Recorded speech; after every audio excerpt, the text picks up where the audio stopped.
spirituelle. Pour progresser dans la vie spirituelle, il faut être accompagné, conseillé, guidé, stimulé. Par qui? Par quoi? Alors, l'accompagnement spirituel. Par une communauté. Est-ce que vous avez une communauté qui vous porte? Ou est-ce que vous êtes comme les jeunes d'aujourd'hui, les générations? C'est le self-service, c'est le va-et-vient, et un jour je vais être... C'est pas comme les magasins, un jour je vais dans tel magasin, un autre jour je vais dans tel autre, un jour je vais dans une église, un autre jour je ne veux pas, donc ça c'est des critiques comme ça. Donc une communauté, une équipe, par l'abbé pour les moines, par un accompagnateur personnel qu'on voit régulièrement pour parler des événements. Voilà, l'accompagnement spirituel. Je ne sais pas si beaucoup de gens l'ont aujourd'hui. Toi, tu as dit que tu as un accompagnateur moine. Mais je ne sais pas si beaucoup l'ont. Je ne veux pas faire le tour, mais en principe, ça fait partie de la vie spirituelle. On va parler avec quelqu'un, ça peut être un ami, ça peut être voilà, un accompagnement où on fait le point sur sa vie humaine et spirituelle pour dire... Ben, voilà, parce que quand on parle à quelqu'un, et qui nous écoute justement, ben là aussi on est plus précis, et si on est juste avec soi-même, des fois c'est un peu vague, hein, et on tourne en rond. Hein. Le terme exact, on pourrait dire un directeur spirituel. Aujourd'hui on dit plutôt accompagnateur. Tout ce qui est directeur, ça passe mal maintenant. Le mot directeur, on dit accompagnateur. De quoi on parle?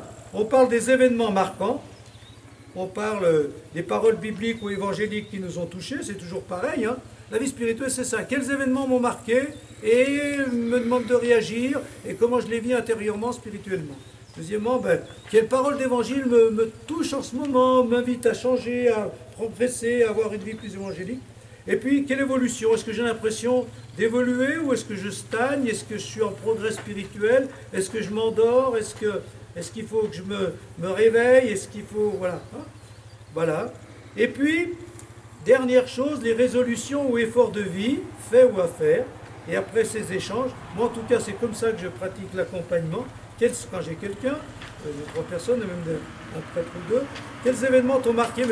En général, c'est une fois par mois, hein, l'accompagnement. Des fois, c'est plus. Quels événements t'ont marqué?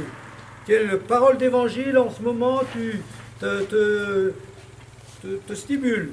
Et puis après, est-ce que tu te sens bien ou pas bien, hein? Voilà. Des moments, non, ça va plus, je suis fatigué, je ne me sens pas bien. Au contraire, si en ce moment, c'est un peu l'état de grâce, alors à ce moment-là, ça va. Hein? Bon. Et si ça ne va pas bien, pourquoi? On essaie de voir pourquoi.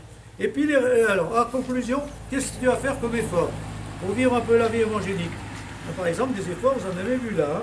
Hein? Ça peut être des choses très concrètes. Hein? Voilà l'accompagnement spirituel. Donc, il faut prendre les moyens d'un accompagnement spirituel. Certains le pratiquent en groupe, en équipe. Ça peut être une équipe avec qui on fait le point régulièrement. Alors, ce n'est pas aussi personnel que quand c'est un rapport. Alors, qu'est-ce que vous pensez de l'accompagnement spirituel? Est-ce que quelqu'un veut dire quelque chose sur ça, qui aujourd'hui est un peu... Bon, autrefois, peut-être qu'il y avait plus de prêtres, il y avait plus d'accompagnateurs. Maintenant, ouais. Qu'est-ce que vous en pensez? Ça se pratique encore? C'est un besoin? C'est un luxe peut-être pour certains, et pas pour d'autres?